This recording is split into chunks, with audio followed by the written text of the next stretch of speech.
2:30 in the morning.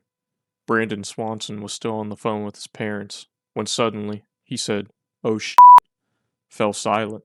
It was never seen or heard from again. May 14th, 2008. In Marshall, Minnesota, a young man by the name of Brandon Swanson had an exciting night celebrating the end of his spring semester. This was with the fellow students at Minnesota West Community College. After all the partying was done, Swanson was driving home from Canby, where the excitement was happening. It was a 30-mile drive before he reached his destination. However, an unknown occurrence caused him to never reach it at all. Brandon Swanson was a native of Lyon County in Marshall, Minnesota. He had graduated from the Marshall High School in 2007, excelling in academic performance. Shortly after graduating, Swanson then chose to study wind turbines for a year at Minnesota West Community and Technical College, where he stayed on campus in Canby. Classes for the academic year were set to end on May 13th, 2008. He stayed in Canby for the evening, celebrating the start of spring break with several buddies and friends. He was observed drinking by several witnesses at two separate parties he had attended that night. However, all witnesses and friends that had seen him drinking agreed that the amounts he had did not make him visibly intoxicated, so no one questioned Swanson when he got in his car at the end of the night to make his drive home. Swanson began his drive shortly before midnight. Just before 2 a.m., however, he had called his parents on his cell phone, exclaiming he had driven his car off the road and into a ditch. It was stuck completely, and to no avail was it going to be unstuck, as he had already tried everything. He told his parents he was not hurt in the slightest, and asked if they could drive to where he had wrecked to pick him up and possibly assist in getting his car unstuck. Brandon wasn't sure where he was, but he thought he was somewhere near Lind. Like good parents would, Annette and Brian Swanson hopped in their truck, turning the key and setting out on their late-night drive to help their little boy.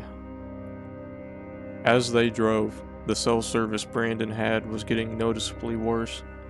The call kept dropping, pauses and cutouts in between sentences, and even occasional hang-ups as the service was so poor. Brandon stayed by his vehicle, flashing his lights in an attempt to help his parents find him as they got closer, and they were also flashing their lights to help him see them, but neither party saw each other at any point in time. Brandon grew tired of the idea of waiting around, and suggested that his parents meet him in Lind, at a local bar's parking lot Brandon was familiar with. Brian, his father, agreed, and began driving there almost immediately, talking to his son all the while. Brandon suggested Lind because he thought that's what he was closest to at the moment. He believed he could see lights of the town in the distance, and Lind is only 7 miles from the town of Marshall. However, tragedy struck on this fateful night. Very shortly after 2:30 a.m., roughly 47 minutes into the phone call with his parents, Brandon was in the middle of a sentence talking to them when he suddenly interrupted himself with a "oh shit" and fell completely silent on the call. However, the call was still active.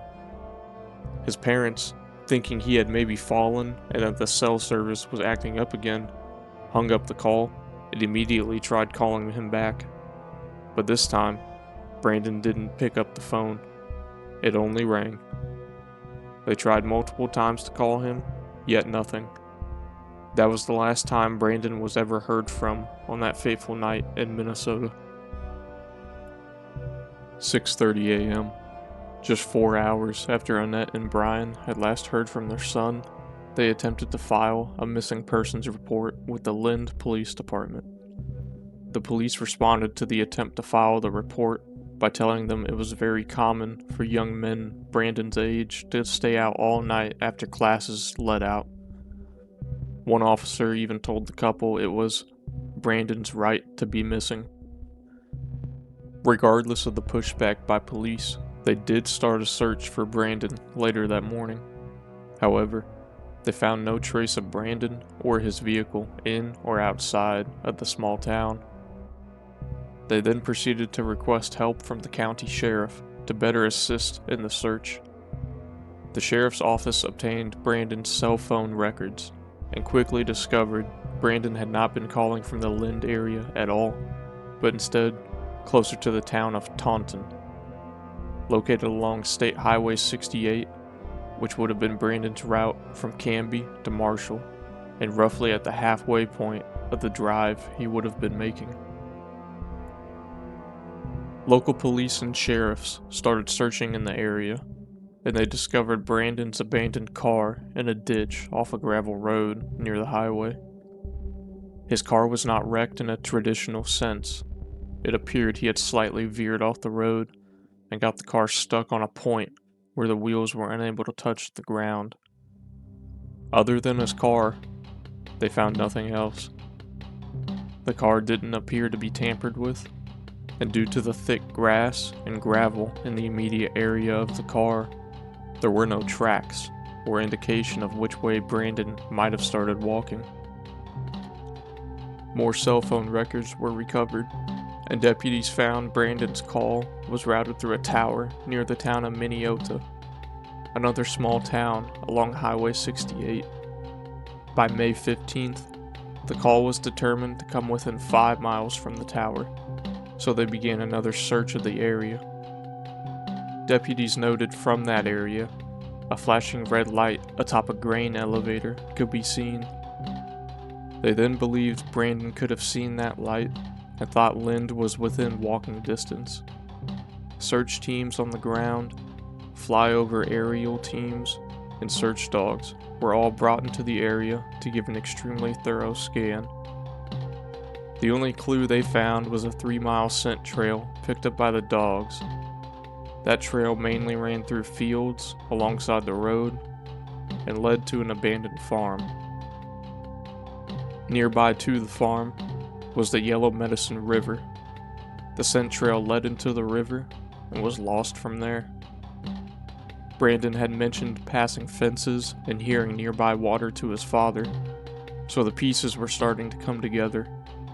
Boat teams were deployed, and deputies searched the riverbanks up and down, finding no sign of Brandon. After the original searches bore no findings of Brandon, the majority of efforts were stopped to save resources.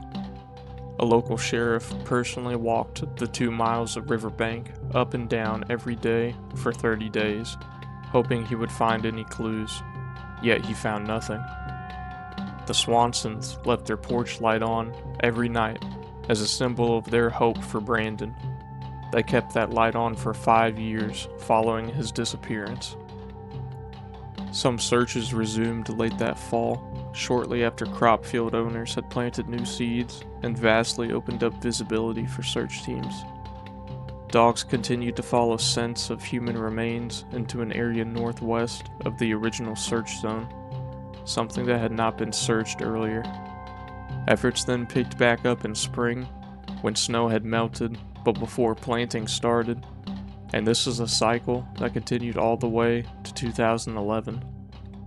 By that time, roughly 122 square miles of land had been searched, and no clues or evidence had ever been found by teams.